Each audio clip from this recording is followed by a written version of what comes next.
Hi மக்களே, அனைவருக்கும் வணக்கம். மக்களால் நான் மக்களுக்காக. நான் ரொம்ப நாள் ஆச்சுங்க வெளியில் வந்து.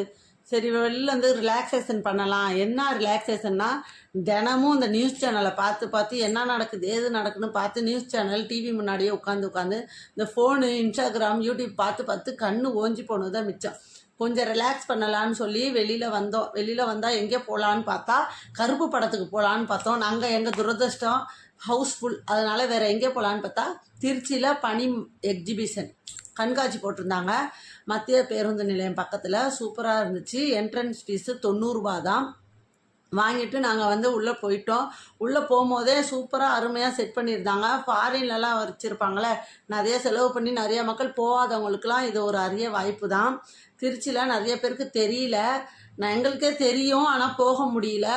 இந்த மே மாதம் கொஞ்சம் வெயில் அதிகமாக இருக்கனால இது போனால் நல்லா இருக்குன்னு பார்த்தா, நாங்கள் போகிற நேரமோ என்னமோ தெரியல. நாங்கள் ஆனால் 2 மணி நேரம் இருந்தோம். மழை வந்துருச்சு. மழை வந்தாலும் பரவாயில்லன்னு என்ஜாய் பண்ணிவிட்டு நாங்கள் வந்தோம். போன உடனே ஃபுல்லாக சூப்பராக கலராக பொக்கே பூக்களாலே அலங்கரிச்சிருந்தாங்க. அருமையாக இருந்துச்சு. பார்க்கவே கண்ணுக்கு குளிர்ச்சியாக இருந்துச்சு. இது மாதிரியெல்லாம் நம்ம போய் வெளியில் போய் திரிஞ்சு இதெல்லாம் பார்த்தா கொஞ்சம் மனசுக்கு ரிலாக்ஸாக இருக்கும். இருங்க, பல்பெலாம் போட்டு கலர் கலராக வித்தியாசமாக அழகாக இருந்துச்சு. அந்த பனி ஸ்ப்ரே அடிச்சுக்கிட்டே இருந்தனால இந்த போகிற இடம் பூரா அப்படியே குழு குழு குழுன்னு இருந்துச்சு. இது ஒரு அருமையான முதல் வாய்ப்பு எனக்கு. இது மாதிரி எனக்கு பார்த்ததே இல்லை நான் திருச்சியில். இது மாதிரி பிள்ளைங்க தான் கூப்பிட்டுட்டு போவோம். ரொம்ப நாள் ஆச்சு. பெரிய பொண்ணு வந்து தான் என்னை வந்து ரிலாக்ஸாக இருப்போம்மா வாங்கம்மான்னு சொல்லி கூப்பிட்டுட்டு போனாங்க. அவங்களுக்கு என்னான்னு தெரியல, என்னை அதிசயமாக என்னை வந்து கூப்பிட்டுட்டு போயிட்டாங்க. அவங்களுக்கு வாழ்த்துக்கள் என்னை கூப்பிட்டுட்டு போனதுக்கு. வாழ்க வளமுடன். ஆனால் சூப்பராக இருந்துச்சுங்க. நடந்து போக போக இது இன்னும் நீட்டிச்சுக்கிட்டே இருக்குன்னு தான் நினச்சேன், தவிர குறையக்கூடாது. அதில் பிரேக் டான்ஸ் வேறு.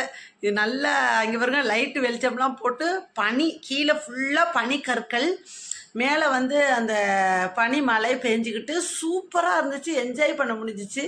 எங்கள் பாப்பா வந்து வீடியோ எடுறி நான் டான்ஸ் ஆடுறேன்னு சொல்லி எல்லாம் கூட்டத்தோடு நின்று டான்ஸ் ஆடினோம். ஆனால் வீடியோ எடுக்கலை. எனக்கு வந்து சப்போர்ட் பண்ண யாருமே இல்லை. ஆனால் அங்கே இருந்த பொண்ணுங்க கூட நான் கொஞ்சம் டான்ஸ் ஆடினா அந்த வீடியோ எடுக்கலை. சூப்பராக இருந்துச்சு, அருமையாக இருந்துச்சு. 90 ரூபாய்க்கு அற்புதமாக இருந்துச்சு. 90 ரூபாய்க்கு ஒர்த்தஃபுல்லான கண்காட்சி. இதை நீங்களும் மிஸ் பண்ணாமல் போங்க. இன்னும் 1 வாரம் இருக்கான். மே மாதம் 2ஆம் தேதி வரைக்கும் நீடிச்சிருக்குன்னு சொல்கிறாங்க. லீவு இன்னும் விட்டாங்கன்னா இன்னும் அதிகரிக்கும் வாய்ப்பு இருக்குது அப்படின்னு சொல்லியிருக்காங்க. நீங்களும் போய் என்ஜாய் பண்ணுங்கள். என்ன எக்ஸிபிஷனில் எப்போதும் இருக்கிறது தான், அந்த தோடு, பெண்களுக்கு தேவையானது எல்லாமே அதில் இருக்குது தான். இருந்தாலும் பரவாயில்ல, அதை தானே மக்கள் விரும்பி வாங்குகிறாங்க. எவ்வளோ தான் நம்ம ஆற்று நிறைய